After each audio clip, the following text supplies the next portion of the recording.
As I said before, your title on this earth means nothing. Does the enemy know your name in the spirit realm? That's what counts. Does demon recognize your name? Or are you on their side? And so it's amazing to me how God has ordained this, and He put His presence on it. He put His power on it. It's nothing that I have to do. It's nothing that I earned. It's not because of my goodness. It's not because I have a good heart. Because all of us have good heart somewhere. It was buried by the enemy, though. Anybody realize that? I realize the most mean people are really the most soft-hearted people. They've learned to protect themselves. That's true. You notice the most mean people get offended faster. Y'all notice that? And so if y'all think I'm the softer twin, really the truth is the prophet is the softest twin. You just get hurt faster. Is that true? Tell me y'all the truth anyway. Y'all don't believe me. I am telling y'all the truth. I'm getting my message up here, guys. Anybody love God today? Yes. I think that's why everybody's in the house today. Because you have some type of desire, some type of, why am I here on this earth? Anybody ask themselves that? I know I ask myself many times, why am I here? What am I meant to do? God, why am I here? I know you didn't create me on accident. Furthermore, I know you didn't create two of me on accident. that's a bad mistake if you made two of me on accident, God.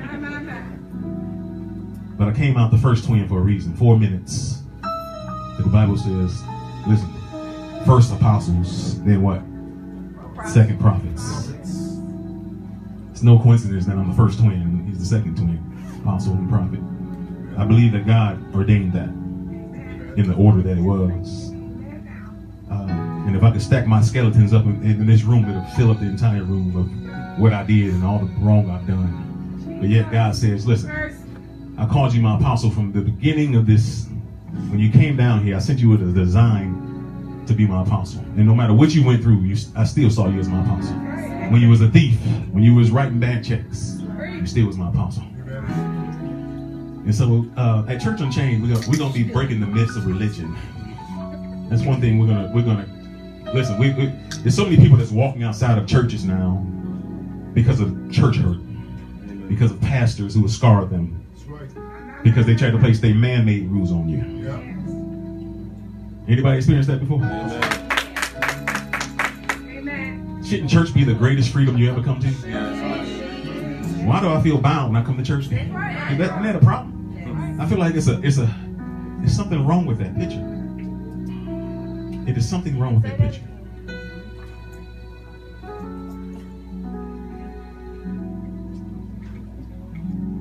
But when I think about it, I have to hold back the tears. When everybody knew us as a thief, the twins of the thief, God says, that's my apostle and prophet. One day they'll stand before. When I didn't even believe it. That's bad. That's bad when you don't believe it, right?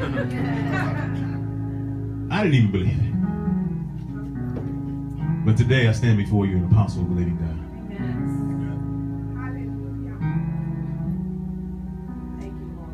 I don't bring you persuasive words, but listen and let your heart hear. And God's going to set you free. Isn't that good? Yes. Man, before you guys leave, that's a word from the Lord from you guys. You too? Okay. Yeah.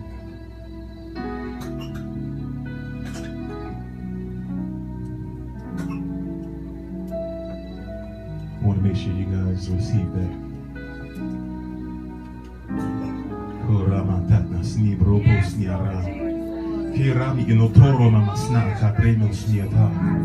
Father, I thank you, Lord Father. I praise you. God, I'm so grateful, God, Lord Father. We thank you, oh God, even now, Lord Father, that we go now even into the spirit realm, Father. We bind up, Lord Father, every stronghold. Father, we tear down, Lord Father, every design of the enemy, oh God. Father, we command every witch, warlock, oh God, that was sent, Lord Father, to try to destroy this ministry, Lord Father. That every design crumbles, Lord Father. as dust before the wind, Lord Father, and blow away, Lord Father, as dirt in the street. Father, we thank you, God, even now, Lord Father, that anybody listening, Lord Father, even to this video, God, Lord Father, will be healed and delivered. Set free, oh God, from man and demons, God, to do your purpose, to do your will. In Jesus' name we pray.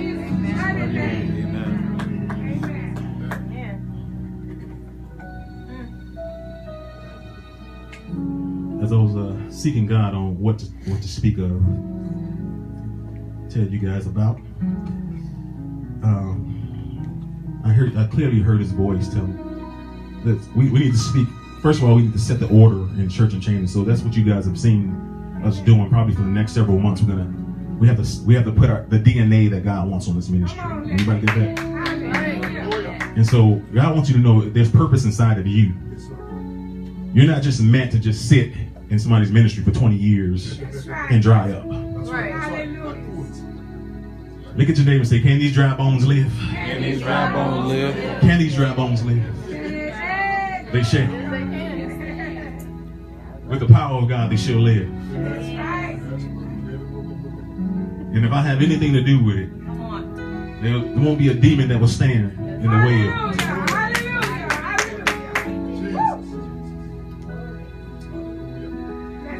Because you're my brothers, you're my sisters, and I'm here to fight for you. Isn't that good when you got somebody to fight for you? One thing I hate, and I always hated, was a bully. And as I've ministered over the years, I've cast demons out of babies. I mean, that makes me so upset that you would attack a baby. A defenseless baby. Don't care. But because of generational curses, demons are allowed to come in our children, even in the womb. People don't realize that. Anybody ever had a child that you loved, and you showed them love, but or yourself, you just felt like you was never loved? No matter what love they did, your mother showed you, no matter what love your father showed, I just felt like I was different. They don't love me. Generational curses of rejection can actually enter you in the womb. And so that's what this ministry is all about. You got to remember, the fake will always come before the real. Remember that. The fake will always come before the real. And so if you notice in churches all around this world, the true apostles and prophets have left the ministries and they replaced it with administration gifts. In other words, you got to make sure you're out of here by 11 o'clock so you can see the game. That won't be so in Church Unchained. When God wants to move, He gonna move. That's right. Amen. We're here to do His will. Did you know sickness is not supposed to be on your body? Yes. Did you know that? Yeah, I know grandfather had this. I know dad had the same thing. I know it runs down in your natural bloodline. But when you got set free, you was of a different era now. You got a different bloodline. No sickness is supposed to be in your body. Hallelujah. But we've been taught that what? Just suffering for the Lord. God says it's my will that you prosper and be in good health even as your soul prospers. Even as your soul prospers. I told God, I said, God, I don't want to be like one of these just statistic pastors that they get up, they get big, and then Alzheimer's. They have all types of stuff that just hits them. God, that doesn't show who you are. That doesn't represent who our God is. Anybody feel that way? And so I've always been a how-to type guy. And one thing I'm tired of seeing is people say God is a God of many blessings. He opened up the windows of heaven and pour you out blessings that you won't have room to receive.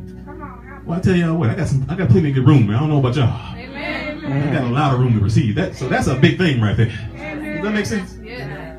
That's a huge thing. You mean God can pour me out blessings I don't have room to receive? But I've literally experienced that, guys.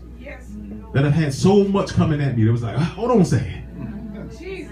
Hold on a second. That's true. But we have men that misrepresents God all the time. I am so tired of, listen, we got church funds, we got a door fund, we got to do this, but we never, 50 years, we taking the fund up. We never, church still ain't paid off. That's right. That's right. Isn't that crazy? Primarily in the black churches. Yeah. I mean, we don't see no color around here, y'all, so it's not no racist thing. But I'm gonna tell y'all black folks be tripping. Y'all be jacking. You do. White churches, they take care of the business. You know who we me and my brothers we went out seeking advice, and we went straight to guess what? A Caucasian pastor. Because they got themselves together. That's called wisdom. They don't have anything to do with your color or your skin. They don't have anything to do with if you're green, you're black. It's got to do with the principles of God. Right. Me, myself, and I can't take God's money and go spend it on a car. I'm sorry. I just got the fear of the Lord in me. That's right. I go just take y'all tithes money and go. I'm just out buying. I'm just sorry. I just can't do it. And I know it's a lot of crooks out there that can. But remember, the enemy will always send the fake before the real. And so, when you see a true prophet, an apostle, something inside you may say, that's got to be fake. Anybody experienced that before? Have y'all noticed how many demonic movies are going through the airways now? Yeah. And so when you see a demon coming out in church, oh, that's fake. I saw that in Hollywood. That was that last Insidious movie. It's meant to try to desensitize the truthness. And now they're actually putting it right in your face. This in here is yours. Anybody see the Taco Bell commercial with the... Oh, yeah. Y'all see that? Yes, sir. See, they want to try to play it like it's a joke, but it's not no joke. you see that? Yeah. They throw it right in your face. Like, several times I've seen, y'all several things I've caught on TV that I've actually just took pictures of. Yeah. You'll see 616s. I've actually seen demons and carved in people's backs. Yeah. Come on, say it now. Oh, right on TV. I'm just sitting there watching TV and something just hits me. My wife will tell you, I'll just be like, what was that? And I'll rewind it back and pause it. Something will catch my spirit. All right. You'll see pyramids with eyes on them, right on somebody's back. It's subconsciously, but you got to remember, whatever your subconscious sees, it records. See, you don't understand the power of media, the power of, and that's what I'm gonna teach about today. I'm gonna teach about the messages that actually is gonna be, but I gotta set the ground before you guys can receive. And so today's gonna be laying the foundation, but the name of it, you guys can write this down. It's gonna be called the 7 Mountains. And each nation has 7 mountains that it runs. It's what creates the economy. It's what creates the way everything runs. Every nation has 7 mountains. And I'm gonna show you biblically. We don't just talk because we just want to talk and I had a good message. Biblically, this is in the Bible. And most people don't even really know the way the economy was supposed to be set up. And so at Church Unchained, we're not going to just free you so you can just go out, but somebody got to teach you. But if nobody ever taught you how to do something, what? That's the reason why blacks say white people are better off than us. That's the reason why white people say blacks are being handed stuff. That's where the racism and all this other crazy stuff comes from. But guess what? If you do the math, it's more Caucasians on public aid than it is African Americans. But somebody tells you this and you just write it down in your mind. That's this is against us. But slavery happened so many years ago. Guess what? The truth of the matter is, if the government gave every African American 40 mule of 20 acres and a mule, what they promised? Guess what? You'll sell it for $2 and still lose it anyway. You know why? Because the value of anything is what a man puts on it. Is willing to pay for it. There you go. If I gave you a $100,000 car right now, you sell it $5,000. Yeah, I never had $5,000, so that's good for me. I wouldn't. You see what I mean? The value of anything is only what a man is willing to pay for it. Amen, sir. Amen, sir. Do you really think gold costs this much money? You know gold is 800% markup. Of course. We put it on it though. This is valuable to us. Why? Because a man said it was valuable. Yes, sir. Right? Right. Who said anything was valuable but us? We made value. We put value on everything. That's true, sir. And so I'm going to begin to do teaching. I'm not going to do a teaching today, but I'm going to begin to do teachings on, listen, how to be prosperous. Nobody ever teaches us that. Come on. And so if I was raised and I was a chess player, I'll just use that example. If I was a chess player and I beat everybody that came to me, but they was y'all gonna start saying light-skinned people's favorite to play chess. God must have just met him. Maybe because he an identical twin. That's why he got so much favor. But it's not. Guess what? Somebody taught me the rules of how to play. And if nobody taught you the rules of how to play, guess what?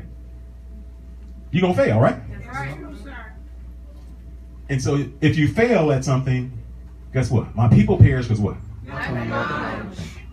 Lack of knowledge.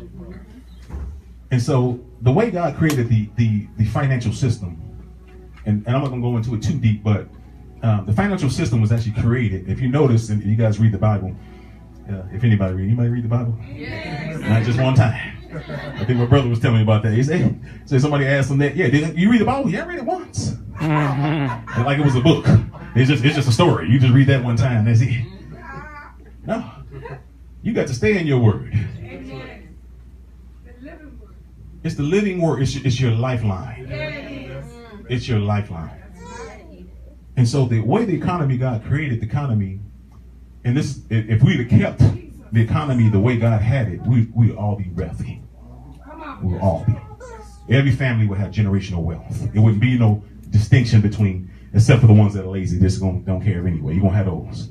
The Bible says the poor will be with you always. Always. Why? Not just by choice, because some people are just lazy. They just. But I'm gonna talk to you a little bit about spiritual laziness as well. Okay. Yeah, anybody see my 600-pound life before? We can probably do my 5,000-pound life in the spirit realm for y'all. For some of you, lazy. You want everybody to do the work for you. My God. And so churches are not creating disciples. They're not bringing disciples. They're creating children. Children in the spirit. They're creating children to be able to go around and just do it for me. We was like that, babyfied.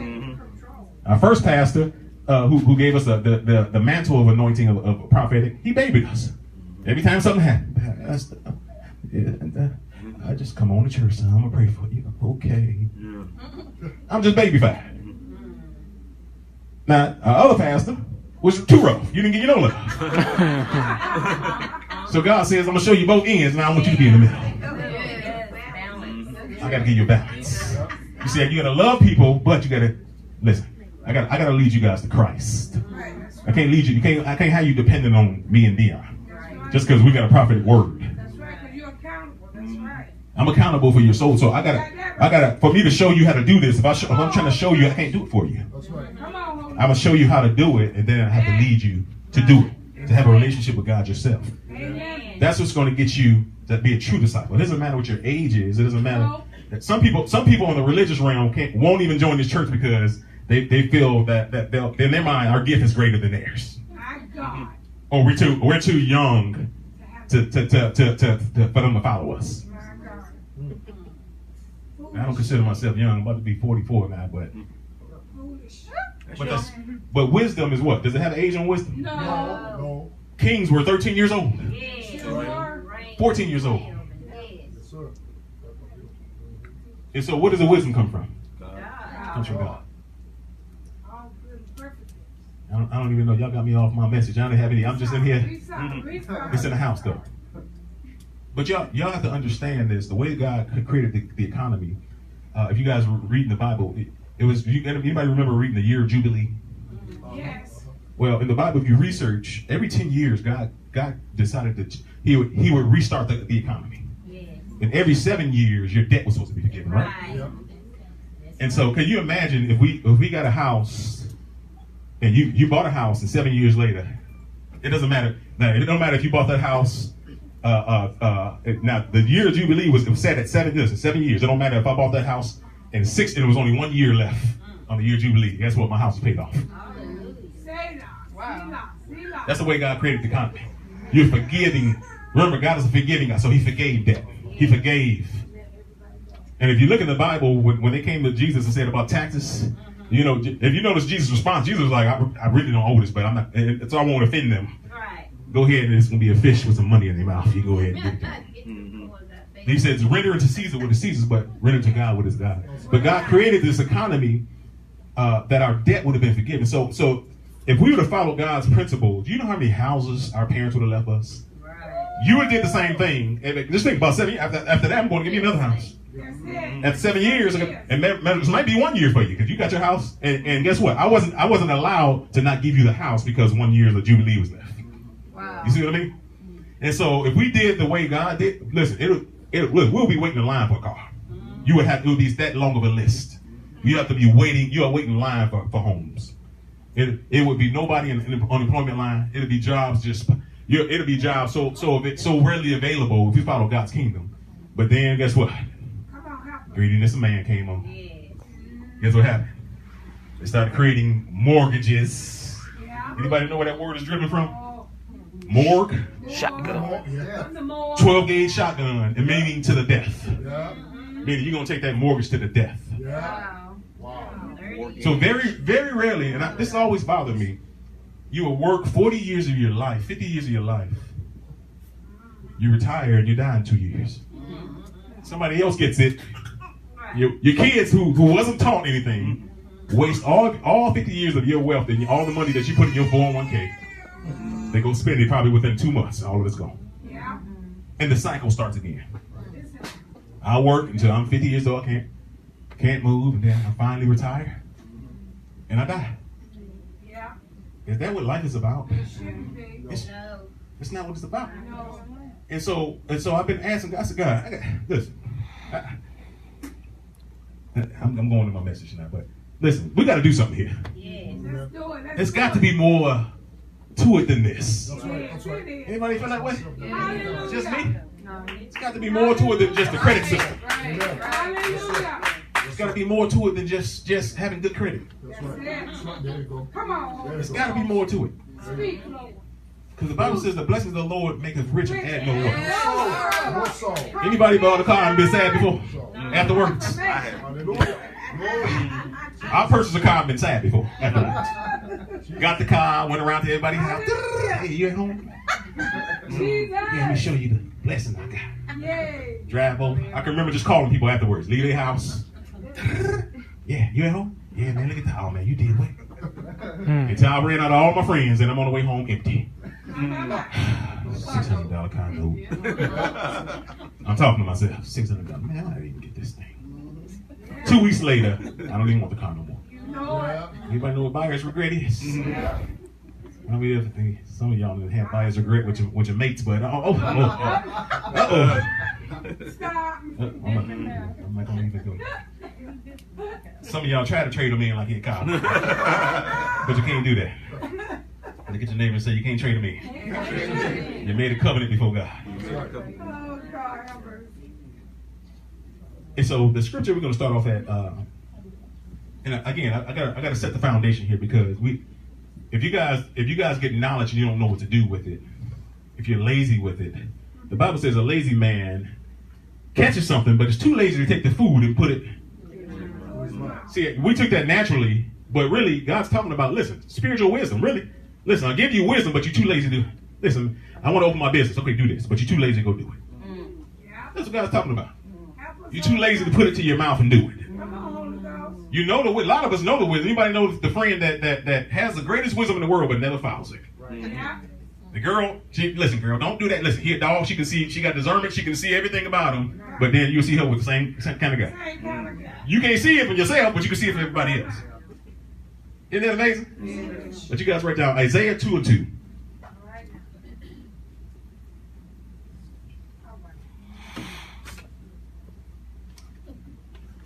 And I'm kind of you guys work with me because I'm kind of break this down, because you gotta really get this. Isaiah 2:2, and this is the scripture we're going to be coming from. It says, and it shall come to pass that in the last days, that the mountain of the Lord's house shall be established in the top of the mountains, and shall be exalted above the hills, and all nations shall flow into it. And you guys don't have to write all that down. Just write down the scripture. You guys can check it out at your leisure. And so some of us is in here that we didn't want to open businesses. we've been just working a job. We don't know why. We just here. Just seem like life. Anybody feel life is so mundane? Just God, it's just same circle over and over again. I'm just going in circles. Talk to me. I'm going in circles. Get the same bills in the mail every month. I know I feel that way a lot of times. Yeah, I know it doesn't matter how much money you got. You still got that. You still gonna have the same feeling. Because God created us for purpose. That's why. Did you know that? That's why, sir. That's right. If you want to know why your life feels like you're dead, I can assure you, I can look at you don't have a vision. No, You don't have a vision for your life. That's right. Do you know? I did some research. It says people with pets actually live longer than people without pets. That's true. You know that? That's what it is. Why is that? Anybody got an answer why they think that? They got to take care of it. You have a purpose. It's a purpose. Take care of pets. Because look, it gives me purpose. At least I have to feed. I have to get up.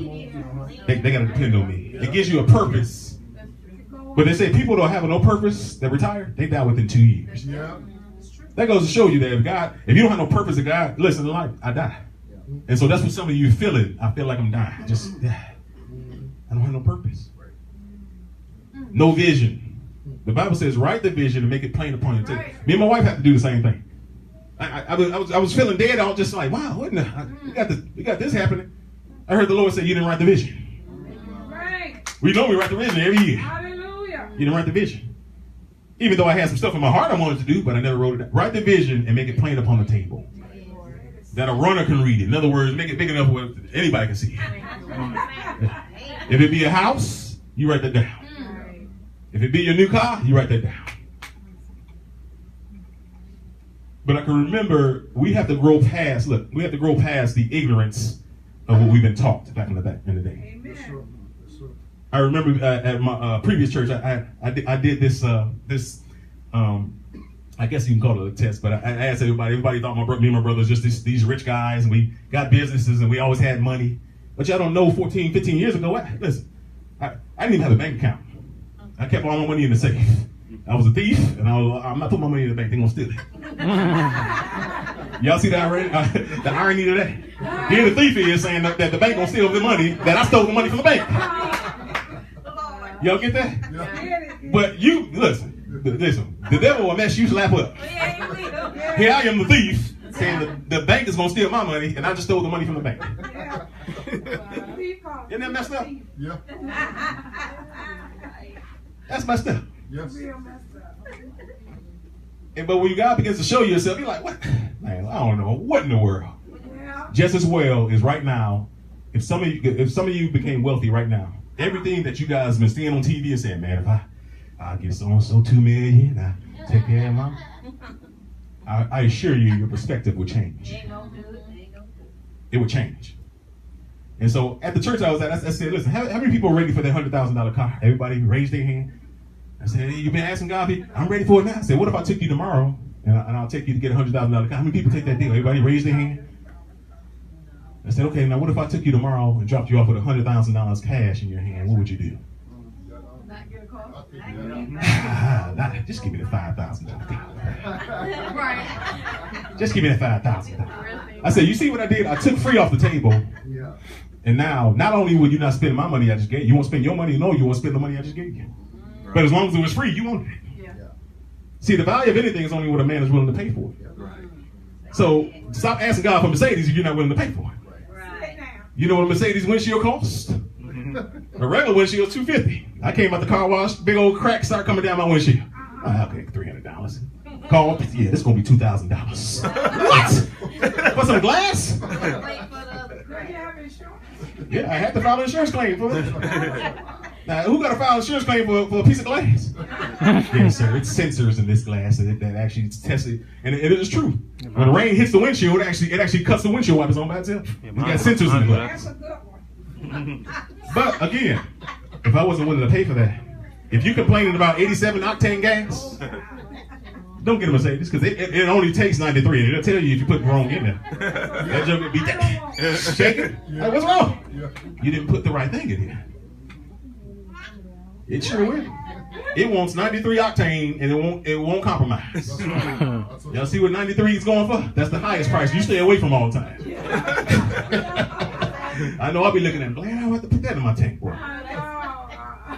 That's always the highest, the $3.50 gas. It'd be up there with diesel. Has diesel, actually.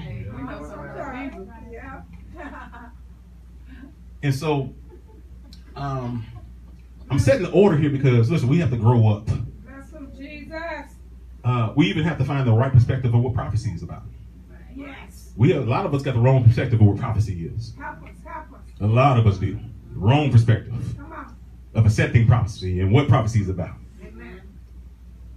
And so, again, remember the enemy sends the fake before the real. And so when a real prophet stands before you, Yes. some of you guys going to be shocked because them dark secrets that you said you're taking to the grave with you, you're going to realize the Lord know about them. He sure does. Anybody experienced that before? In here? He does. Like, oh, man, I ain't tell my mama that. Yes, he does. But that's what true prophecy is. The Bible says prophecy will cause a man to fall to his knees and say, truly the Lord is among you. Because I don't know you.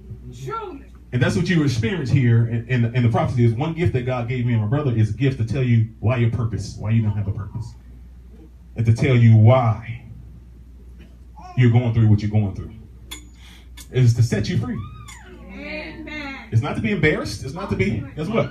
I dealt with pornography myself. And so if you hear that stuff called out on you, if you hear that stuff, you know, we try to do as much discretion in front. We don't say it on the mic, but, you know, some husbands be wife in the back.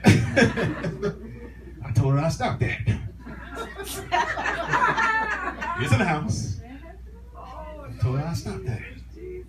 But guess what? If you can't stop doing something, it's demonically influenced. Yes, now. How many people have told yourself you're going to stop doing something? 5 minutes later, you ain't even give yourself 5 minutes. You can't even do it 10 minutes. 5 minutes later, I find myself doing the same thing I just said I was going to do. And this flesh, no good. This flesh. No good.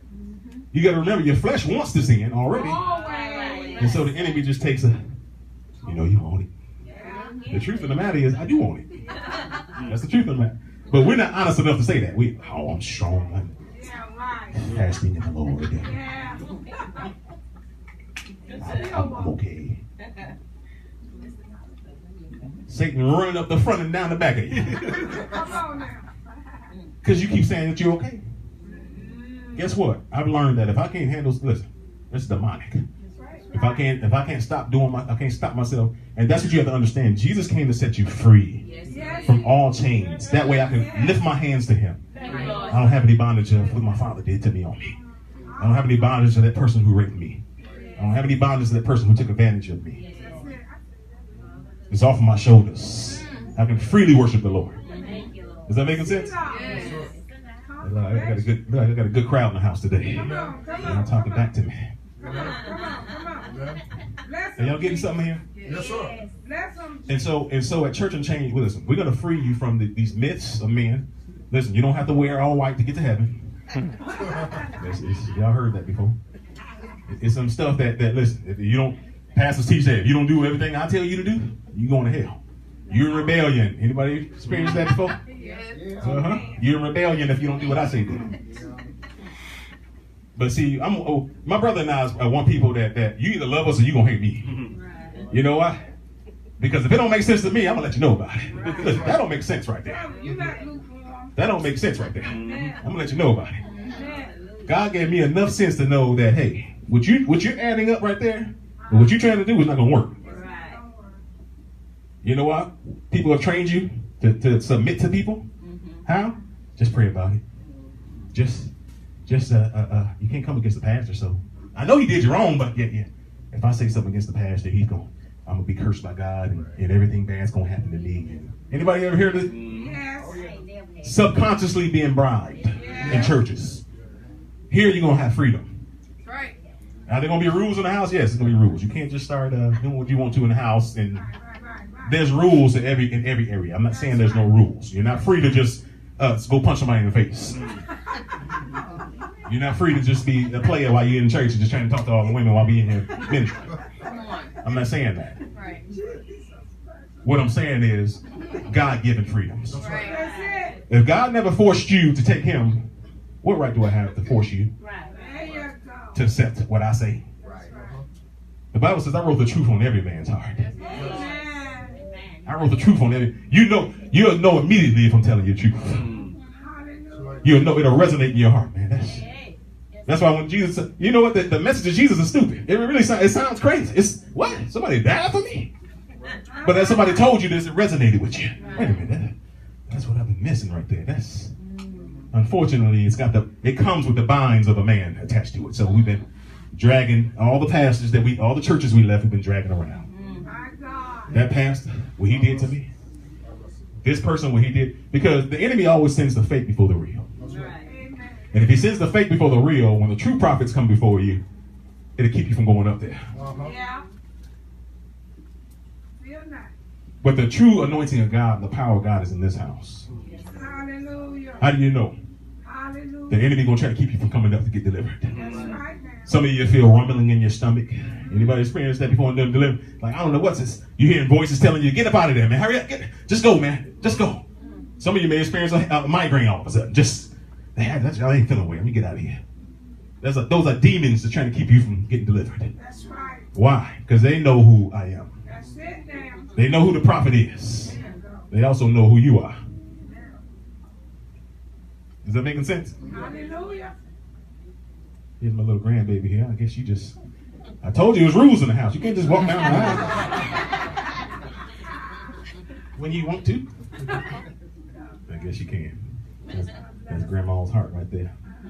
Hi, Aria. Okay. We're working on it, yo. We're working on it. All right. When I say TBT, y'all family tell the neighbors, tell the guests what it means. It means truth be told, guys.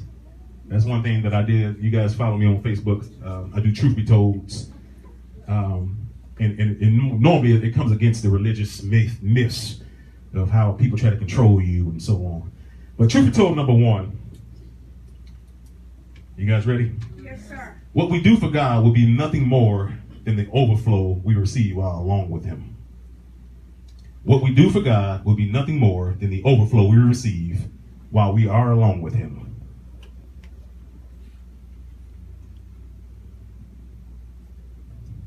In other words, you got to spend time with God. That's true now. I can't just come before you guys and bring a message and I haven't spent time with God. A lot of us walk on are skating on the favor of God.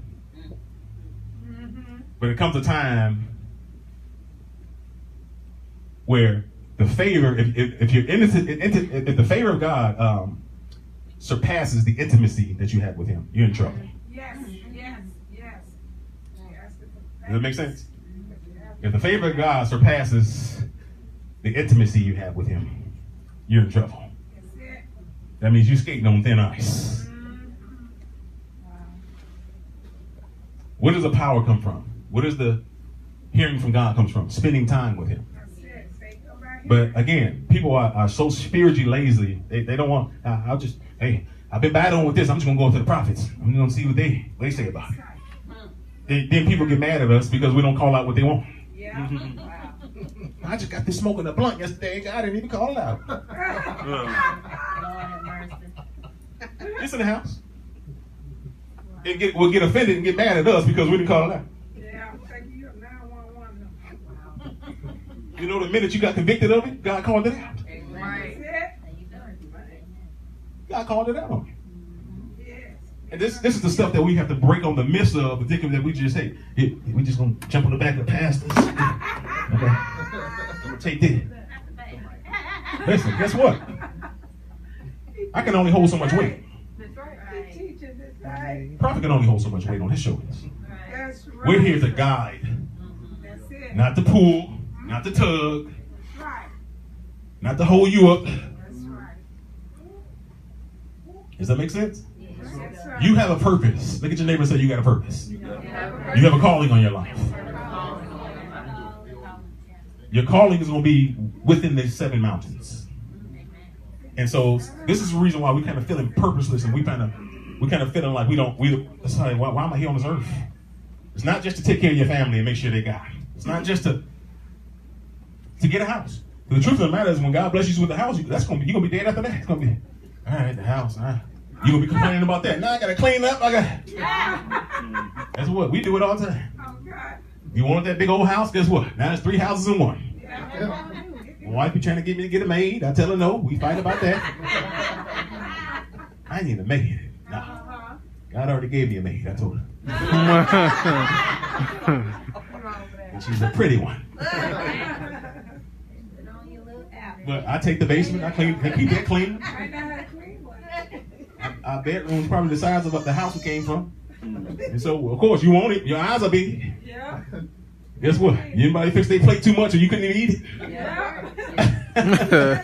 Plate over, eyes bigger than your stomach. You can be that in spirit too. Yeah. Don't let your eyes be bigger than your stomach in the spirit. Teaching the Because you can ask God for some stuff. Yes. And you keep on asking God for the wrong thing, He's going to say yes. Uh-oh. You go, God, I say. But the Bible says, I'll answer you according to the iniquities in your heart. I'll answer you according to the iniquities in your heart. My God. When God gives you something to say, no, you're not ready for it. Yeah. Don't bypass that, please. Certain people are favored for certain things. Did you know that? I'm favored to cast demons out of people. Sit down. That's a gift. You can't just listen. I can't just say, hey, okay, here, take that gift. You got it now. No, don't work like I can activate the gift in you as an apostle, but that's only if God calls you to it. that. That's it. That's right. You see, ministers have activated and given people gifts that's not theirs. Just because your father preached don't mean you preached. That's it. It's a good chance that your father wasn't even called to preach. He just did it because his grandfather did it. That's true. That's the truth. Yes, sir. That's true. Yes, sir. I know. And how do you know it? Look at the end of that person's life. Hallelujah. It's filled with bitterness. It's filled with dementia, sickness, cancer.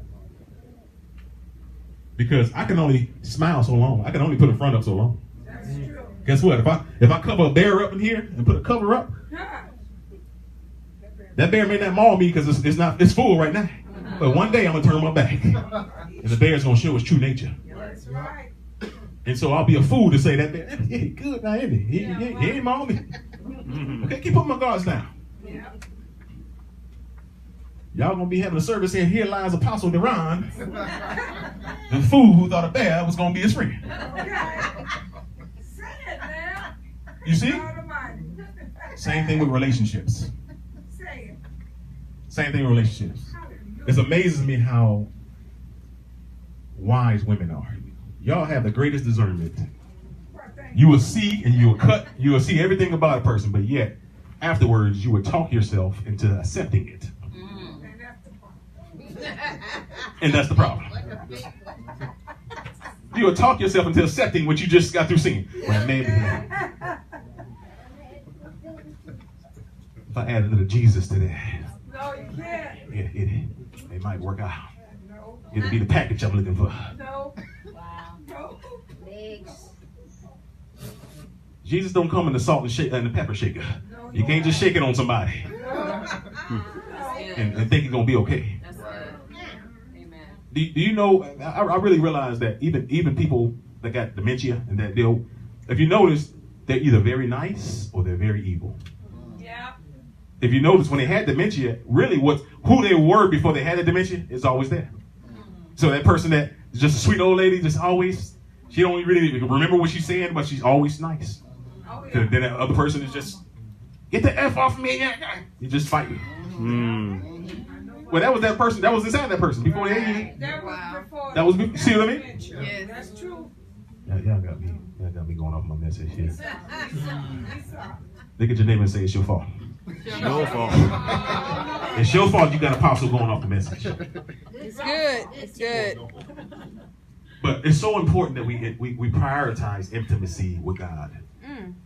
This is something that we have. Listen, we can't just look. And I'm not even trying to put a timeline on it, because some people try to put timeline. Hey, as soon as you wake up in the morning, you gotta drop to your knees, roll down, keep one toe in the air, and start praying to God.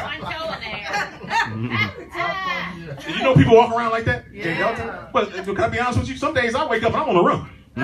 And somebody said, I get a fire call. I may go back at 3 o'clock in the day and start praying. Right. but I don't miss that time. Right. Amen. Have I missed that time? Yes, I have. Before. That's good. But guess what? We subconsciously proud to believe that we have to do everything in the order somebody else said they had to do. Right. That's true. If that's the case, then why aren't we the same, all the same weight, the same height, all the same eyes? If God created us to be the same, why would we just create us as one? As robots. Why? Everybody, even my brother and I, we're twins. But guess what? We're different. That's right. And you guys that know us will tell you, yeah, you're I different. say. I had one of the, I think a couple of millennials say, hey, I see you as a father, I see Deon as a brother. But again, they see a difference in us. Right. They see a difference. They see a difference in our character. We're different. We may have the same face, the same head, we may have the same, but guess what? My face is even a little fuller than his. His face is a little bit slimmer than mine. But again, God even gave us, even an identical twin, listen, he gave us a different fingerprints. You know, our fingerprints are different. Everybody's fingerprints are different. That's how unique God is. And God says, I know the number of hairs on your head. And I know he don't have to count very many on mine, but you know the follicles. I had to thank my dad for that. Now that was generational for real. I might have to cast that generational curse of hair loss off of me then. I remember when I was 17, 18, it started just disappearing.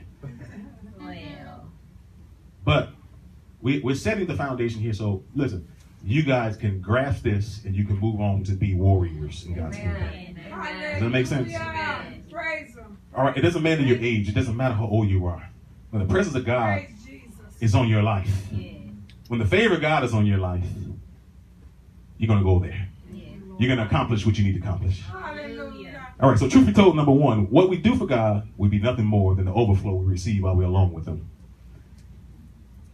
And again, we talked about, I want you guys to realize God's favor. And I want you guys to understand God's favor is not his love. You guys get that? His favor is not his love. God's favor is not love. Favor is undeserved. Okay. It doesn't have anything to do with his favor, with his love. Neither does it have to do with his acceptance. Does it get that? And it doesn't have to do with his approval. I can be favored. How do you know? George Washington was still favored to guess what? To do these things. Commonwealth Edison, he was favored. That doesn't mean that he was a Christian because he created electricity. That's right. Guess what? He was favored to do that. Right. You see what I mean? Okay. Now I can imagine somebody in their peers thinking that they can go do it and they end up with Einstein's hair because they touched the wrong thing. But if you're not favored to do that, guess what? You should not be doing it. That's it.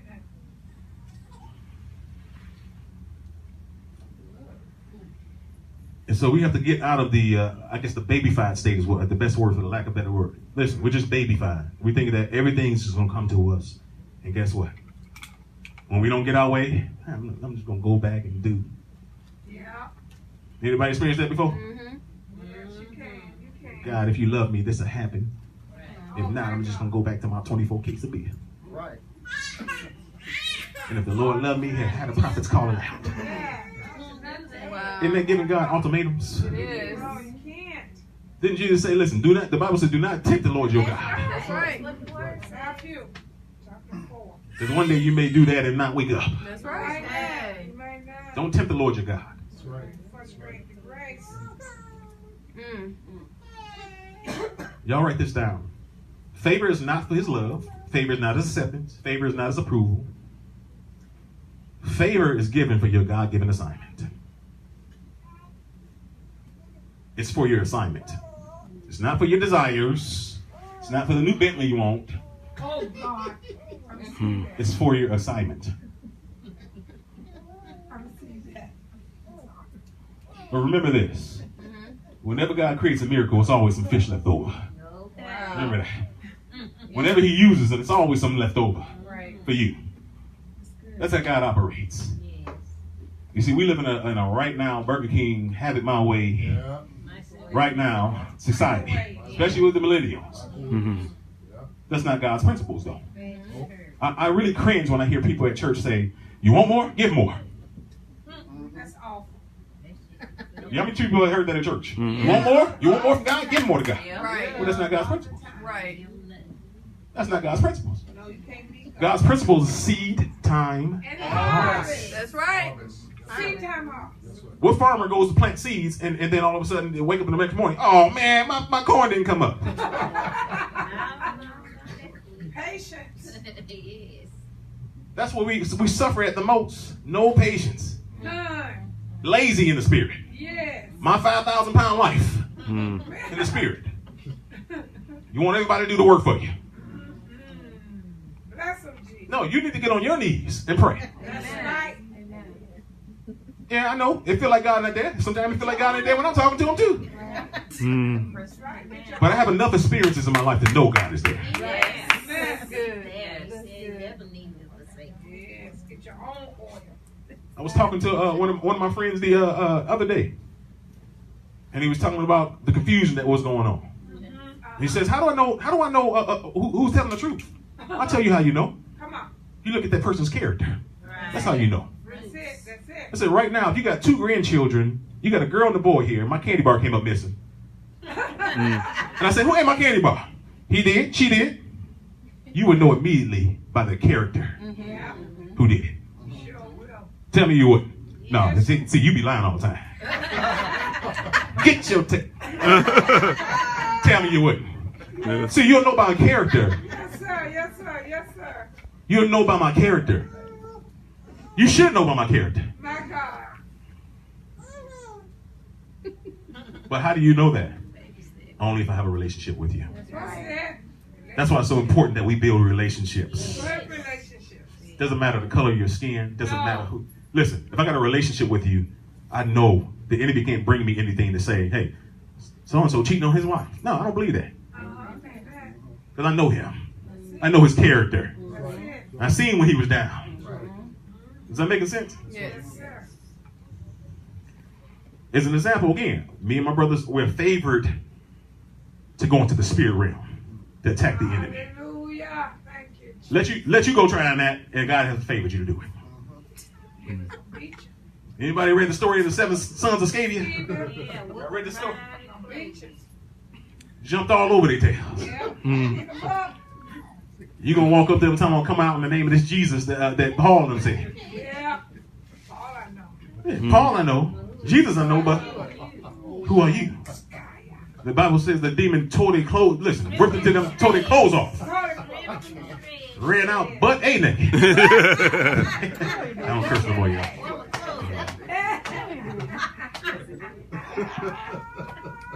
This church unchanged. But it goes. Well, listen, when you're not favored, listen, that shows you right there the enemy knows. Yes, he knows who you are. That's right. Watch your name. The enemy knows. That's right. I told you guys the story of how one young man, we cast the demon out of his knees. He couldn't walk. Ooh, look at that. But he told us the story of after we cast the demons out of him, he told me the story. He said, listen, I was supposed to come last Saturday. He said, but I had a dream. I had a dream and I saw you and your brother in my dream. Wow. He said, in the dream, I saw you 2 attack me. He said, I woke up with great fear and I said, I'm not going to that church. He said, listen, I was standing here and you and your brother were sitting here. They were just standing in front of me. Let me show you how powerful the spirit realm is. Come on. He got scared and didn't come to the church that Sunday because the demon didn't want him to get delivered. That's right. The next Sunday, his sister was asking him, "You need to come to church. Just come." So he's sitting there. And one time I come from Sunday school, when I walk in, he says he jumps out of the seat as I pass him. Literally jumps out of the seat. He says great fear jumped on him. He said he didn't know why, but he got so scared. He said he began to look at me. Then all of a sudden he began to look at my brother on stage playing it. He says, "Listen," he said, "that was the 2 guys that was in my dream right there." Yeah. And he even got more scared. He said from that point on, he's telling his friend, "That's something about them 2 guys. Listen, watch out for them. Watch out for them. It's just something up with them." It was the demon talking though. Oh, yeah. But the truth of the matter is, the dream he had actually came true. Because me and my brother actually stood with him in front of him, and he stood here. Now the demon told him that we was going to attack him, but we really attacked the demon. That's it. You see what I mean? You see the difference? So the enemy perverted the dream to think that we was going to attack him, but we attacked the enemy. But that showed you that the enemy knew who I was before he even showed up. That's it. Isn't that amazing? Yes, sir. That shows me right there. He knew my name before he showed up. Don't go to that because I already know we in it for a fight. That's it. That's why for some of you it was very hard to even get here. It's just, all of a sudden you're in a fight with the husband, you're in a fight with, forget it. You feel lazy, don't want to go? Man, I'm just staying home. But something tells you to go. And you have the greatest experience you ever had with God. That's right. Another example, even with favor, and I don't take this lightly, guys, because even the guy I was talking to the other day, I gave him a warning from God. And listen, when God speaks to you, please don't take this as this. It's not me talking to you. Right.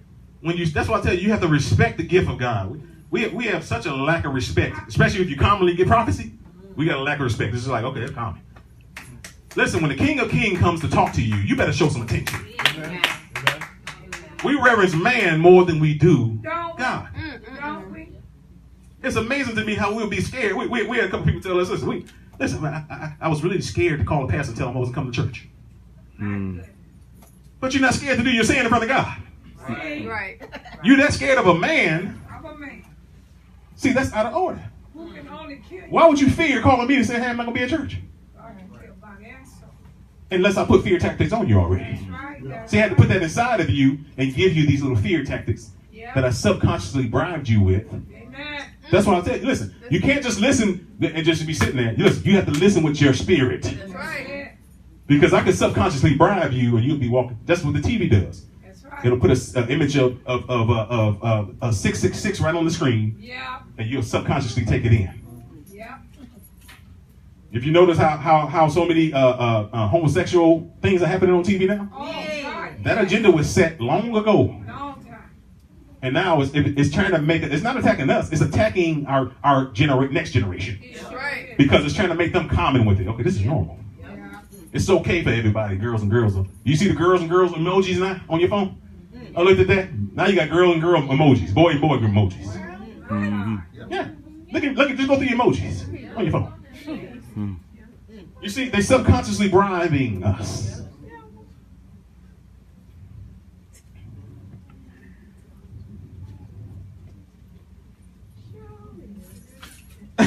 She said, show is. Oh, man. And so we want to get people, listen, spiritually mature. That's what's going to affect the kingdom of God. So imagine there's a picture, we're in a war and babies come up with swords. My God. What's going to happen to the babies? Cute. That's what the churches are creating. Little baby saints. Yeah. I think I know. I think I got guys. But the enemy is slaughtering them by the thousands. Yes. You have to be a giant in the spirit realm. Some of us ain't lifting no weights in the spirit realm, in the natural either, but but you got to get, just like you get in shape in the listen, you got to get shape in the spirit too. You got to lift some weights. Right. What is your weight? Your Bible, the Word of God. You got to pump some iron, Yes. pump some word. Look at your name and say, pump some word. Pump some word. We've literally had people, listen, we literally had people call pastors and ask, this is a true story, and I'm not kidding you. I had somebody send me a Facebook a message and say, hey, I'm getting ready to go to Florida. Can you pray? That if this God's will for me? My goodness. You're on your way to vacation, but you want me to pray. Can you and the prophet pray if this is God's will for me? Take a vacation. Huh? First of all, you already paid for the vacation if you're on your way there. Right. Now you want to know if it's God's will for you. Listen, God is not concerned about your vacation. Right. Yes. Do you see how spiritually immature we Yes. Foolish. could be? Foolish. It's foolishness. Totally. It's pure foolishness. School, listen, you don't have to call me to ask if you go to school. I mean, listen, pastor got to live. I've literally had a pastor tell a person that it's not the time for you to go to school. Yeah, worry about the house of God first. That's all. That's none of your concern if I'm going to school. That's it. Isn't that? Okay, it's just me, y'all. You teaching? It's just me. But we've been spiritually trained and subconsciously bribed. But God's going to wipe out that subconscious today. Thank you, Right. Jesus. He's going to give you a new one. Thank you, Lord. It's it amazes me how people, you know what people want? They want the favor of God, and they want the knowledge and the word of God without the responsibility. Right. No, You want the prophecy, but you don't want the responsibility. no responsibility. Yeah, just give me a word, Lord. Yeah.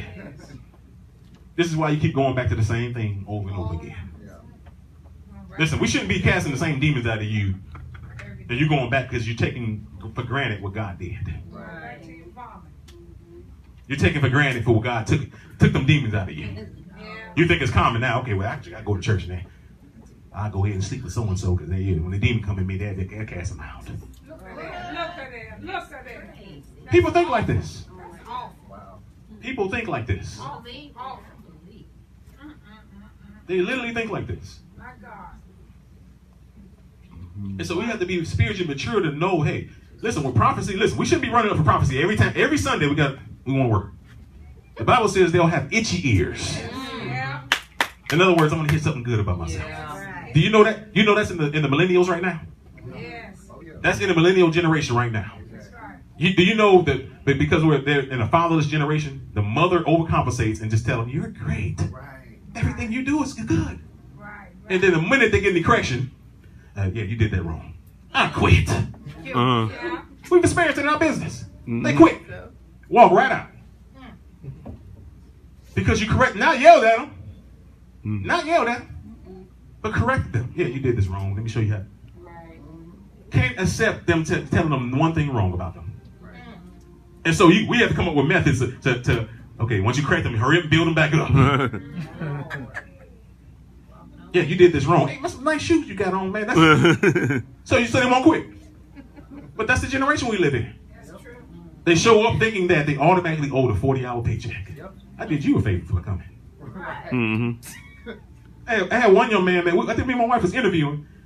We gave him, I think it was interview time at 1 o'clock. He shows up at 2 o'clock. Yeah, sir, your interview is over. Well, at least I came. That's what he told me. Well, at least I came. Sir, your interview is over. Mm-hmm. If you do that in the beginning, what you gonna do in a hurry? That's right. That's right. We used to have to represent us. When you go on the interview, guess what? You're selling yourself. Put your suit on.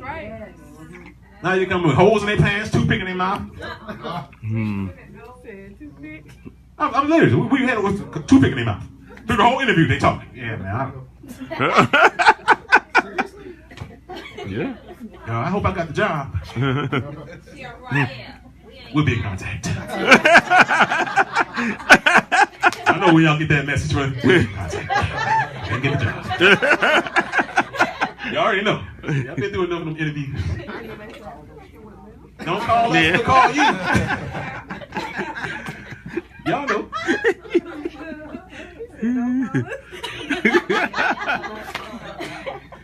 It's good to have fun in the Lord, isn't it, y'all?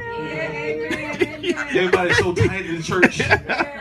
Listen, I'm going to prove to you that God is with us. Praise God. Praise God. I can joke and laugh. I had a brother tell a couple of brothers that came to my house, they said, man, he ain't no apostle, man. He laughing. I'm serious. They're dead serious. True story. True story. He laughing. He ain't supposed to be doing that. What? Because I'm an apostle, I can't laugh no more. I can't joke. Mm-hmm. I'm telling you, I'm a jokester. Y'all know I talk about. Listen, we talk about each other. Trey tell you, he been the ingredients of many of us laughing. But that's who we are. Listen, I'm a jokester by nature. So if you're around me with us, we're gonna joke, we're gonna laugh, we're gonna talk. KC's the same way. We all laugh. That's just who I am. God doesn't change your character because he got a calling on your life. That's right. That's right. Does that make sense? Yes. If you was funny before God called you, you gonna be funny after he called you. Nothing changed. God took the funny bone out of you. Funny bone come out. That funny bone anointing, you call it. But people get so serious with, listen, they serious with, look, I found this out in church. Most people have been so subconsciously bribed that they don't know when to respond. They pray when they're supposed to go to action, and when they're supposed to go into action, they pray. Did I say that right? Mm-hmm. They got it backwards. Okay, let me give you an example. Casey tells me he's thirsty. All right, here's a cup of water. I'm thirsty. He keeps telling me, I'm thirsty. There's a cup of water. Then God give him hands to pick it up and drink it. Right. So why would I be a fool to say, God, send me somebody to pull this water to my mouth? Oh my God. This is what we do in the spirit. We go to pray about something that God already gave you the action and authority to take over. Thank you, Jesus. That's good. Does that make sense? Yes. Oh, thank you. And so God already gave you the authority on that. Yes, Lord. I'm a man in my house. I'm walking past. I see my daughter with something on the TV. It bothers me, but I don't say nothing. Right. Well, I have the authority to take. Listen, don't put that on my TV again. That's it now. I don't want to see it again. No. Does that make sense? Yes. Sir. But we're so subconsciously bright. We're just so, I really don't want no conflict. Yeah. Hmm. Calling the I Lord. finally had 2 days of peace with her. See? Say so. Name is still there. Come on. Say so, sir. While the enemy is running rapid in your house. Rapid. Come on, Holy Ghost. You see, God won't hold you accountable, but if you know, you're held accountable. Right. Hallelujah. And so now your daughter started watching pornography, but you didn't shut it off the seed that the enemy was trying to place in. You see what I mean? Sit down. Come on, Jesus. Help out. We have to pay attention to stuff. Come on. Listen, God calls us to do some things. Listen, if this house caught on fire right now, would y'all come to me and say, hey, what should we do? Going right out No. Hmm. Look for some water. Well, y'all, let's all get on our knees. Fire extinguisher in What's the we kitchen. outside? Let's get on our knees and pray and see what the Lord wants us to do. No.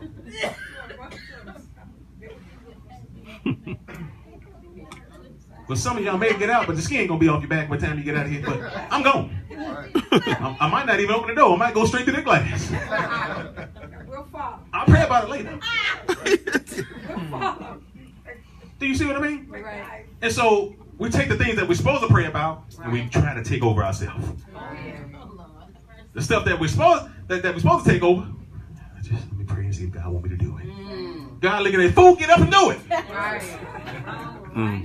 I already told you you got authority over this. Yeah. I already gave you the authority over this. Why aren't you doing it? Exactly. So many of us miss out on stuff You better believe. because of this. Come on back. Hmm. I hope y'all getting something out of this. Oh, you better. It's feeding my spirit. Okay, I'm preaching to myself. And so we listen. We have to understand that. Listen, you can have significant issues with your heart and spiritually, with your lifestyle, and God can still favor you to do something. While He's disciplining you, He still favor you to do. Look at David. Look at David. David had he had them issues in his heart, but God says, "Listen, that's the one I want right there." Apple of his eyes. You know why? Because David had my heart. That's it now. You know what? He had a repenting heart. He had always had Yes. the turnaround. But David had some jacked up motives sometimes. Yes, he Hmm. did. Yes, he did. He had some jacked up motives sometimes. And so you guys got to understand that, listen, when God calls you, He favors you to do stuff. So listen at this. We got three demonic cords even that God showed me that we have to break. Look, and see you. This is what we're going to have to fight against. It's going to be the spirit of Jezebel, the spirit of religion, and the occult. There's three major strongholds, and that's three cords. Three cords we'll have to break. We'll always be fighting against. You guys get that? Yes. Jezebel, spirit of Jezebel, religion, and the occult. Don't think for a second that the enemy not going to send no witches and warlocks up in here. Yeah. Hmm. But guess what? The anointing of God calls them to leave. They call them to leave.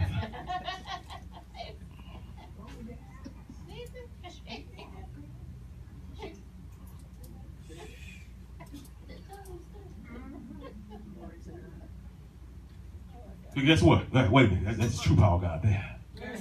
I can't touch that. It's not me, but the anointing of God. And so we're going to slay every religious cord. And so religious folks who want the religion, they're going to leave it. They ain't hot and hooting. I need some hot and hooting. I heard. Bible said. Tune me up there.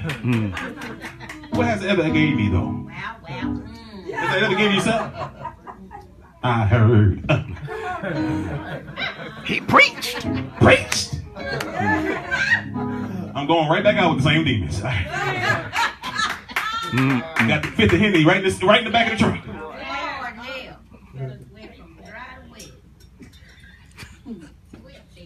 What? Jesus drunk too? I don't think Jesus turned up a 50 Henny. And didn't stop until it was gone. Well, here's the truth of the matter.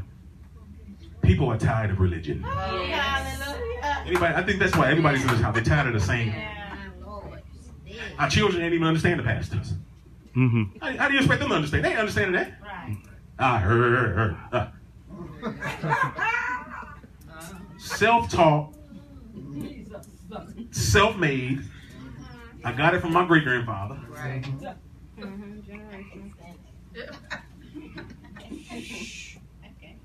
Can I tell you something? Shouting is actually man-made. Did I tell you that? Yes. The Bible says David danced before the Lord. He didn't say he shouted before the Lord. Who came up with that anyway? Shouting. I mean, it's fun. We love doing it and acting crazy, but the Holy Spirit ain't finna hit me and I'm.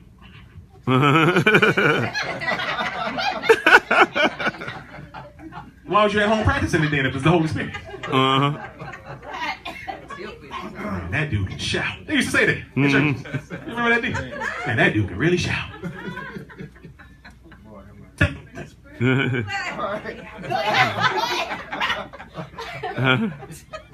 Yeah.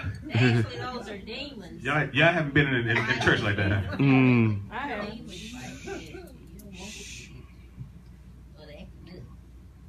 And then everybody gets up and walks out with their same demons. 1, 2, 3. Witness. There's no power. There's no evidence. Whenever Jesus spoke, he demonstrated with power. Yes. Came out and flew. He demonstrated. Yes.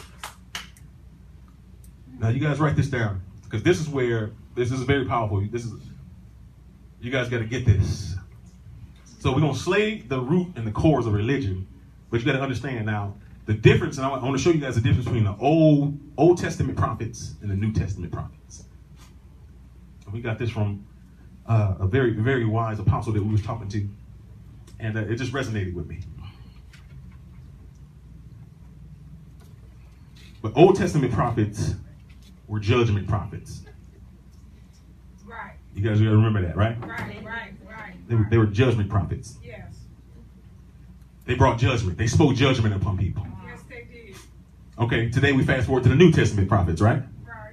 New Testament prophets are redemption prophets that are redeemed, The redeemed. right? They reconcile God's people to themselves. Does that make sense? And so, how do you know where the core religion come from? Very judgmental, right? You see how they judge? So that's how you when you walk in the church, they're very judgmental. You can't have no pants on. You can't. Anybody been in y'all? See y'all millennials. I told y'all lucky. Y'all really lucky. If we didn't been in the churches, you go in there, your skirt too tight there. Mothers will run back there and wrap you all the way up, and embarrass you right in front of everybody. Anybody been to them churches? Yes, Pentecost. Child, Jezebel just walked up in this. Don't realize the spirit of Jezebel is in the pastor trying to control all the audience. Right. Jezebel is all about control. It's not about the makeup on your face and the short skirt. Jezebel observed the man's authority. That's why you see some couples with the spirit of Ahab and the spirit of Jezebel. You'll see it opposite. The woman takes over and is already the authority figure, and she runs everything. The male is just whatever you want. Just whatever you want. Whatever you want, man. Amen. I just want to make you happy. Got you $25,000 in debt. You talking about whatever you want, honey. No, give me that checkbook. You ain't touching another dime. You sending the duct tape anointing. You see it prevalent in many couples. The spirit of Ahab and Jezebel. Well, Ahab was a king. He was supposed to make the decision. Jezebel absorbed his authority and did it for him. And so remember, Old Testament prophets were judgment prophets. New Testament prophets were reconciliation prophets. And so you can tell, guess what? That shows you the difference between religion and no religion. Guess what? Judgment. They always placing judgment upon you. Amen. New Testament prophets have a heart to help God's people. That's why you see in us. We have a heart. Our heart goes out to help people. Amen. But at the same time, we know there's going to be people in here that just come for a word from the Lord. They just want a word from the Lord. And I'm trying to get my ministry up. Right. I'm trying to do me. Well, maybe God having you called to sit down so you can get some teaching, so you do you, so you can go do it the right way. Right. And remove all those religious beliefs that's embedded in you. God had to do that to me. He had to remove all that religion out of me. Amen. Everything I was taught. Because I'll be in there judging. Before God gave me the spirit of prophecy, he said, listen, you got to stop judging my people. Because I would be judging. I'm driving, looking at car. Oh my gosh, you could barely fit in that car. Oh my, look at that. God said, you're judging my people. And so guess what? Because prophecy is not a natural thing. So when I walk up to somebody, I can't look at him and he look like he drink. I'll get it wrong. Right. Because some of the greatest prophecies we ever gave to anybody was people with suits on. Come in, look religious fire. You'll think that they was the president of a company.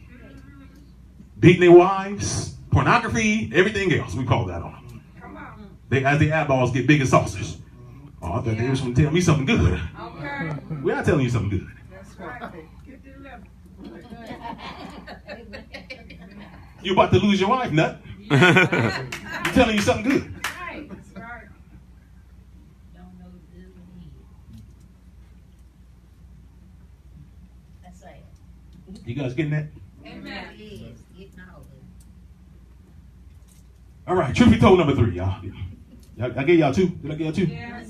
No. I didn't give y'all 2. Okay, let's skip over that. Y'all got me jumping everywhere.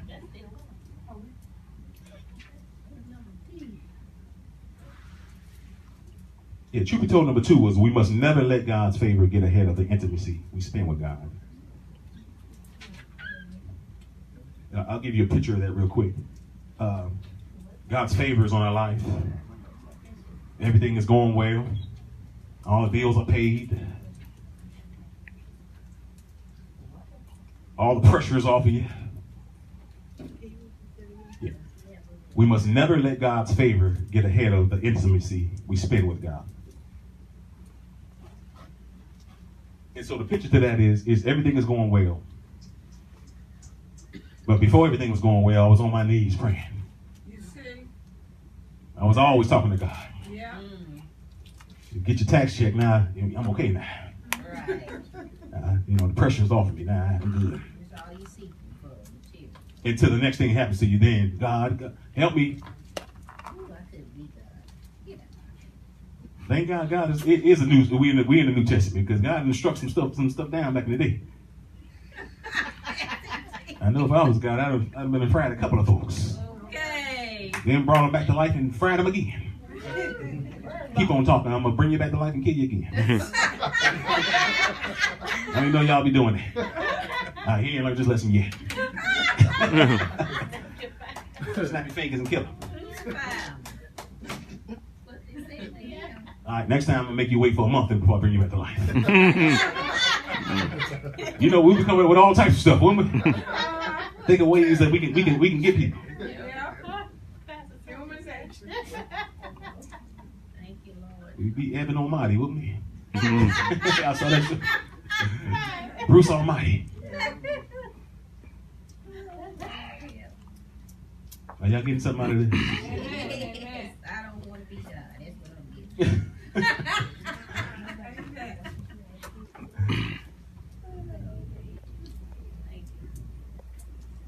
All right. So y'all got that? We must never let God's favor get ahead of the intimacy we spend with God. That's truth be told, number 2. Truth be told, number 3. Y'all ready? This is very powerful, guys. And there's people understand it. This is why I'm setting the culture of what prophecy is about. You got to remember, God will almost always speak to your destiny over what you did wrong. Wow. He almost always speak to your destiny over what you did wrong. You guys get that? Amen. Well, write it down.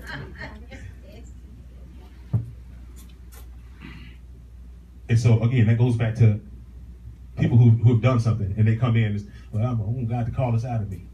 And then God starts speaking to your destiny. Right. Well, he didn't call alcohol out of me. He's speaking to your destiny. You already know that's temporary. And first of all, he's already convicted you of it. Right. That's right. Line up. Every time you do it, you get convicted. Right. Line up. Man, I should have did that. Right. That's God speaking to your heart.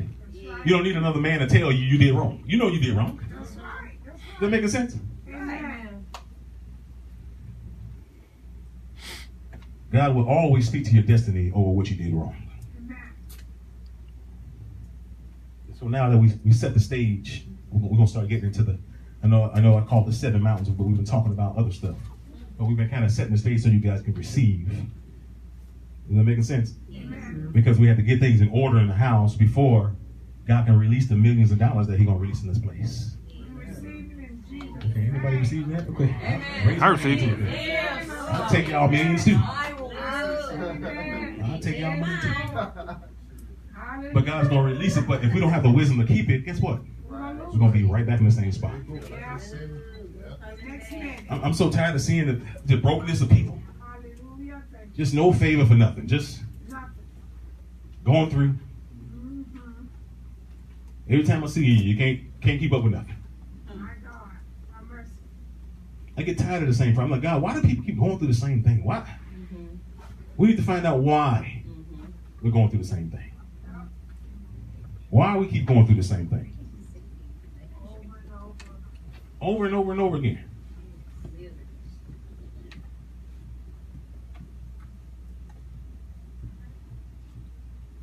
And so I'm going to read the scripture. You guys write this down. You don't have to write it down, this whole scripture, but you guys will read it on your own. It's 1 Samuel 17, 28 and 36. And I'm reading the New King James Version. And this is speaking of the story of David. It says, now Eliab, his older brother, heard when he spoke to the men, and Eliab's anger was arose against David. And he said, why did you come down here? And with whom have you left those few sheep in the wilderness? I know your pride and your insolence of your heart, for you have come down here to see the battle. And David said, what have I done now? Is there not a cause? Look at your neighbor and say, is there not a cause? Then he turned away from him towards another and said the same thing. And guess what? The people answered the same way. Gave him the same answer. They had an attitude to y'all. He gave him the same answer. And it says, now when the words which David spoke were heard, they reported them to Saul, and he sent for him. Then David said to Saul, let no man's heart fail because of him. Your servant will go and fight this Philistine. That's right. And Saul said to David, how many people y'all know that said this to you? You're not able to go against this Philistine to fight with him, for you are a youth, and he is a man from war from his youth. But David said to Saul, your servant, your servant used to keep his father's sheep. And when the lion and bear came and took the lamb out of the flock, I went after it and struck it and delivered the lambs from its mouth. And when it rose against me, I caught it by its beard and struck it and killed it. Your servant has killed both lion and bear. And this uncircumcised Philistine will be like one of them, That's right. seeing he has defiled the armies of the living God. Isn't that amazing? That's amazing. While everybody was in fear, Everybody. David stayed calm. Is it without a cause that I'm here? That's it. I'm here to tell you all the lions that you killed and all the bears that you killed have prepared you for the giant. Hallelujah. All the lions that you've been slaying in life, all the situations Yes, Lord. has prepared you for the giant. Hallelujah. You guys ready for the giant? Amen. Amen. To take his head off, because God has favored us to take his head off. Amen. Show it. And so many of us, when David was saying, listen, what was I created for? Can you imagine David sitting there and he's in the shepherd. He's a sheep. He's doing sheep. Cleaning up their poop and guiding them and doing all this. The only action he get every once in a while is maybe a bear trying to snatch him. But God was preparing him. He was preparing him. Kingship. He was preparing him for kingship. Preparing him to cut the head off of the giant off, the greatest giant. Show it. This is amazing, guys. Hallelujah. And so when God kind of gave me this revelation, it's just been very powerful. Because I know what God is trying to get this church to, and it's going to be one of one that's not in debt, and we're going to teach our people to be the same way. Amen. You know, teach the people of the house, the sheep of the house. Listen, Hallelujah. we don't have to be in debt. That's right, sir. We've been subconsciously bribed in this world. I'm gonna show you guys. Hallelujah. This is not just this is not just my words, but I'm gonna show you guys in the Bible that we've been subconsciously bribed. Our whole future has been subconsciously bribed. Amen. So, in order to kill any giant in our life, we must realize and understand that the victory lies in where, and that the battles is the Lord's. It's the Lord. You guys, David understood that the battle is the Lord's. It's not yours. It's not ours. You can't fight it yourself. No. Can't swing yourself. No. But you have to understand. And so even when we're talking about the order of guys, God guys, I kind of want to go to and kind of, you guys write this down because people get this out of order all the time. The order of God is God first. It's number one.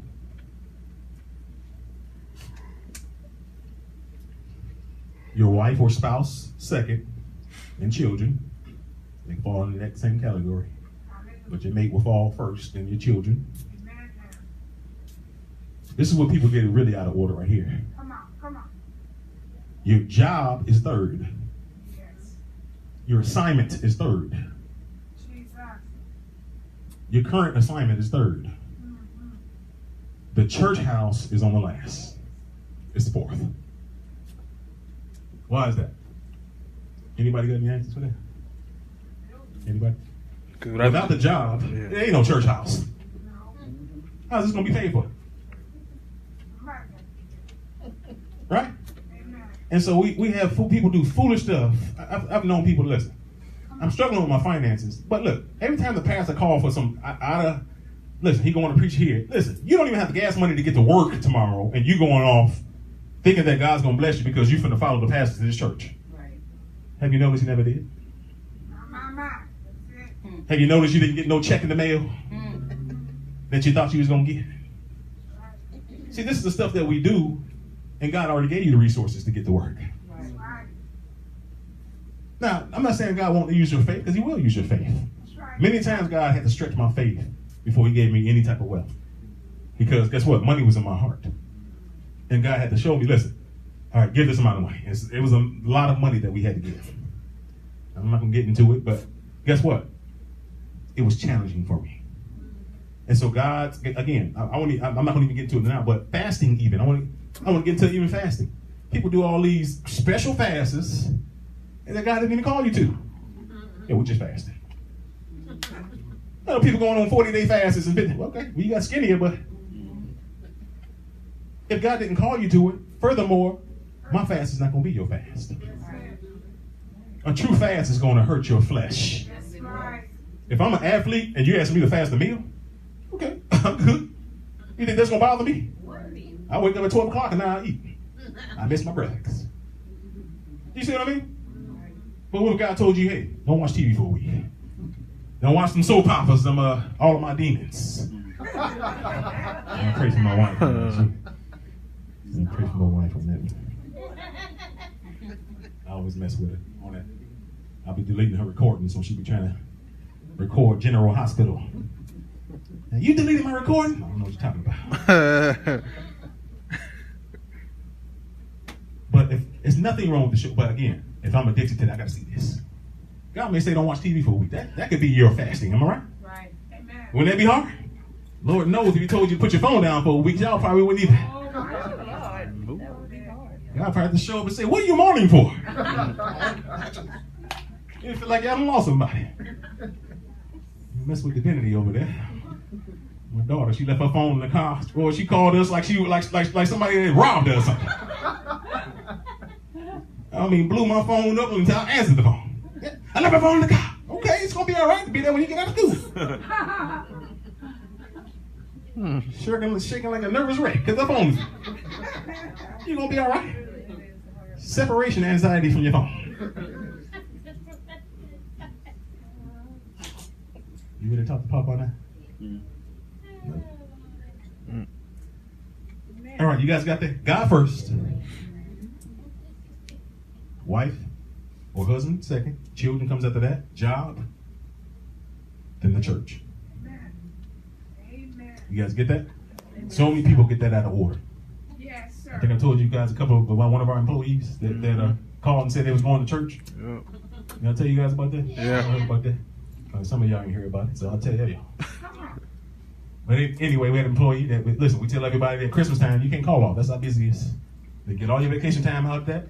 I look on camera. Store, I probably got 40 people in there. And there's 2 people sitting there. I'm like, whatever. Call. Oh, so-and-so called off. I'm like, who?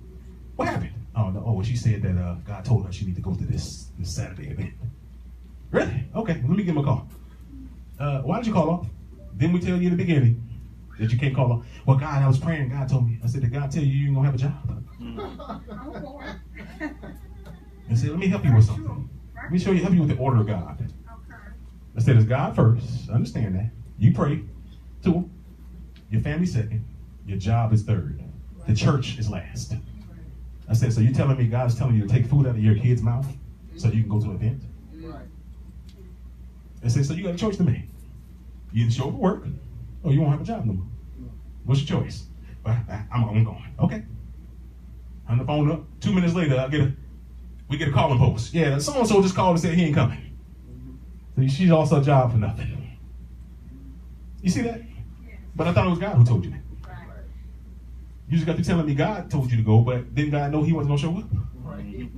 You see, this is the foolishness we do. And it took her a long time to find another job. Long time. And so afterwards, she kind of talked to me and said, listen, I know I didn't listen to you before, but you told me was right. But again, you went outside the order of God. God would never cause you to take food out of your family's mouth and go chase a man. He'll never. Can I tell y'all? Anybody getting anything out of this? Yeah. Do y'all know we've been pre-programmed to accept that? You know that? Yes, yes. That's right. Good day. From the time we were born, we've been pre-programmed to accept that. Yeah. Call it good day. They call it good dad. Anybody know what good dad is? I got good chains on me. See that? I'm bound by the good chains. We've been pre-programmed. Y'all know y'all been pre-programmed for your life. Yes, we have. What have you been told since you was a little kid? Yeah. You gotta go to school, then you go to high school, then what you gotta do? You've been pre-programmed. And work for somebody else. And go work for somebody else. Come out of college in debt. Yeah. And that makes Why in the world would you give a 17-year-old, 18-year-old a credit card and you know he ain't got no job? yeah. We've been pre-programmed to accept debt. How many have heard that the U.S. is in debt? Yes. Yeah. Yes, we are. How many times have we been? To chop. Let me ask you a question. And this is just me. You guys, this is what I think. When you're in debt, or when you don't have money, can you go buy other stuff? No, we should Okay. So how's the government in debt when they can go buy whatever they want to? go back to the apple. We've been pre-programmed to say, hey, the government's in debt. So it's okay to be acceptable that we're in debt. Let me ask you a question. Who put money in the government's account? Who cashed their checks? Who watching the account to make sure the money go through? Who? You know, they got an unlimited account. How can a person take $30 million from the government if I only got this amount of money? Why? Because they got an account that's just unlimited. It just goes through. Because they control the accounts. So how are they in debt? You see, when we in debt, we can't buy nothing. We in trouble. We can't, listen, we barely making it. But when you're in debt, you still buying limousines and making planes. Yeah. Oh, you find out years later that somebody took $100 million from you. So who was guiding that book? Who was making sure that, hey man, look how we. But you want to tell us that you create a budget every year. Right. I'm not going to get into it deep. But see the stuff that we pre-program ourselves with. Well, yeah, the government in debt, we in debt. The government's not in debt. Why not? You create this money. That's it. They make You make this money. You have an unlimited account. Who making sure your money is in your account? We got to make sure our check don't bounce, right? right. That's right. Man, I'm barely making it. I don't know. Who many of y'all been doing that? The bill or bread? You think the government is thinking about the bill or bread? No. If they want a $50 million whatever, they're gonna do it right now. Right. They're not gonna wait. No. So true. But I'm in debt. Yeah. Does that make sense? Yes, sir. And so I'm not now, but I'm gonna do a later teaching on even what you call I don't know if anybody has ever heard of straw man accounts. Straw mans. Anybody ever heard that before? Yes, I just Straw man? tell my sister about it. With literally straw man, and I'm gonna tell you, I'm probably gonna do a teaching on. I've been doing some studying on it, but straw man account. Whenever we were born, you guys know Come that. on Hey, now. Teach. whenever you when we grew up, what way did they teach you how to spell somebody's name?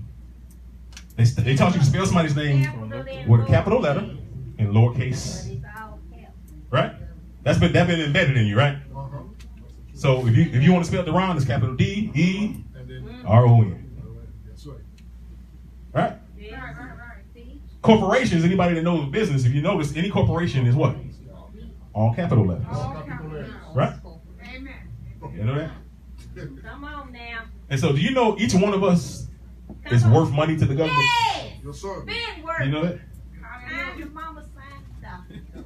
If you notice in 1863, listen, it wasn't no birth certificates or no social security card. Listen, that was to actually pay for their debt.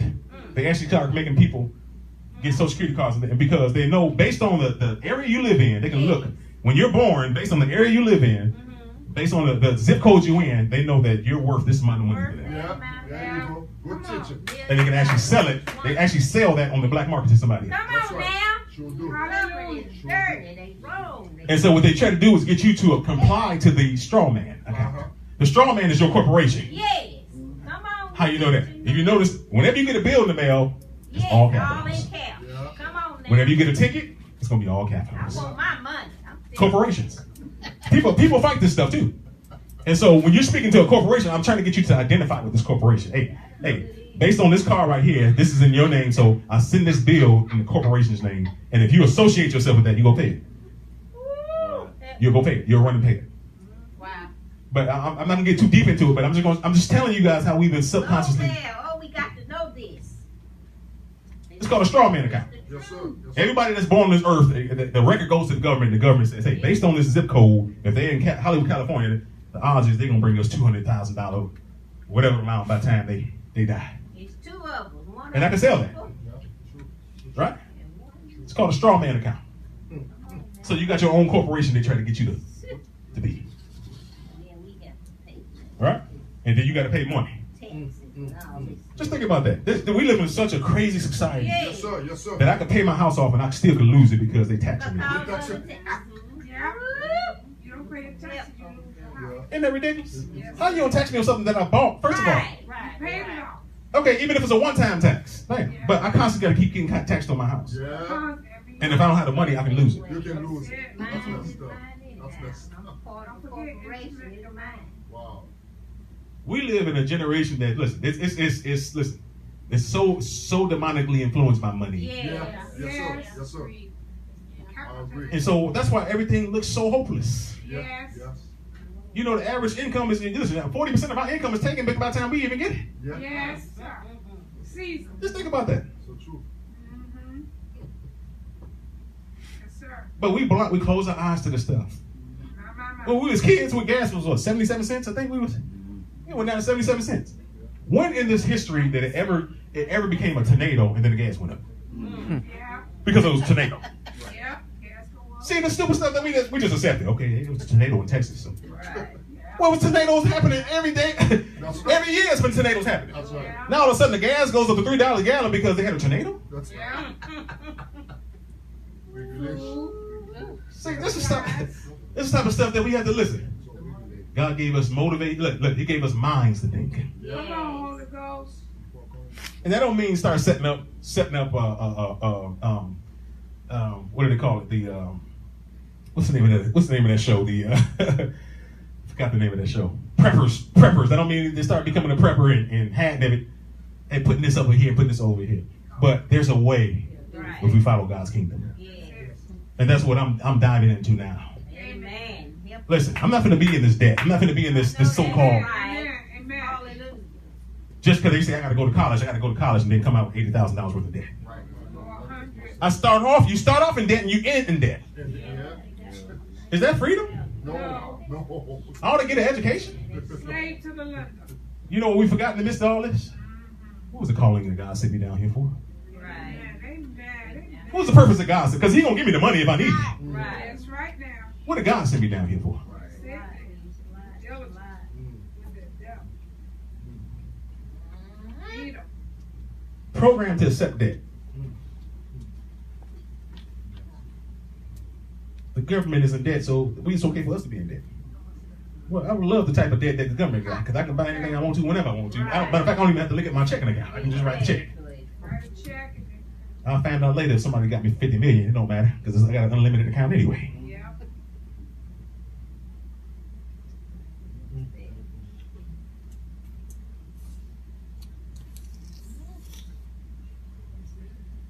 All right, we're going to get to the... we'll start getting to the 7 mountains now, guys, and we're gonna shut off. I'm not gonna dive deep into it, but I'm gonna give you the 7 mountains. Because I've been a little bit. What time is it? 1:24. Okay, we still good. Y'all got to. Y'all signed your membership class. It was 7 o'clock, right? Y'all said. Oh yeah, that was in small writing. Y'all didn't read. See, you don't read your contracts. That was in small writing at the bottom. Y'all have to stay to 7 o'clock p.m. if you want. Oh, we get to do a second tithe too. Cover the electricity. Isn't that small writing? Anybody got gotten by that small writing yet? On their print? Let's make sure we teach our kids to read. We get so happy we get a car. You know, I've asked so many people, hey, I'm trying to pay my car for. How much is your interest rate? I don't know. What? Get your paperwork. 24% interest. I was just so happy. I signed the paperwork. You didn't look and see anything. All you want to know was the note.